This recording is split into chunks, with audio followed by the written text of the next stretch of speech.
नमस्कार मंडळी, श्री स्वामी समर्थ. तर आजचा दिवस खूप सिंपल पण मनाला शांत वाटणारा होता.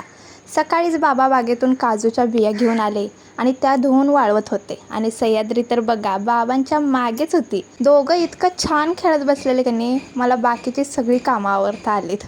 दुपारची शांत वेळ होती आणि घरात हलकी हवा आणि मी माझा आवडता मूव्ही लावून बसले, भूलभुलैया.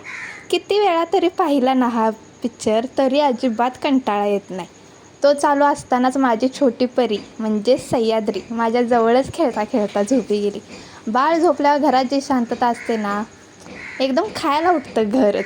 संध्याकाळी आई छान माझ्यासाठी मोगऱ्याची फुलं घेऊन आल्या. मोगऱ्याचा सुगंध म्हणजे मनच फ्रेश झालं. आणि इकडे सह्याद्री बाबांच्या सोबत बाहेर हातगाडीवर बसून फुल एन्जॉय करत होती.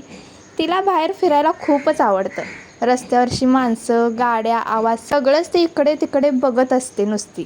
मग आम्ही सगळ्यांनी मिळून गरमागरम मक्याची कणसं उकडून घेतली आणि मी लागले छान जेवणाच्या तयारीला.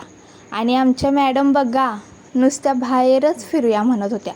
ती काय बाबांना सोडनाच. ती म्हणजे बाबांना बाहेर घेऊन चला आणि मला फिरा, एवढंच तिचं होतं. मग बाबा आणि आई दोघेही तिला घेऊन बाहेर अंगणातच बसले. छान थंड हवा होती आणि चटई टाकून अंगणात मस्तच वाटत होतं.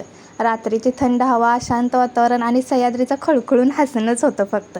तिच्यासोबत खेळताना सगळेच किती खुश होते हे तुम्ही बघतायच. आणि असा अनुभव हा गावाकडंच भेटतो. छान अंगणात चटई आणि ती मज्जा, ती काय वेगळीच असते. तर असा होता सह्याद्रीचा आजी आजोबांच्या सोबतचा दिवस. तर तुम्हाला हा कसा वाटला हे नक्की कमेंट करून सांगा. भेटू पुढच्या ब्लॉगमध्ये. बाय.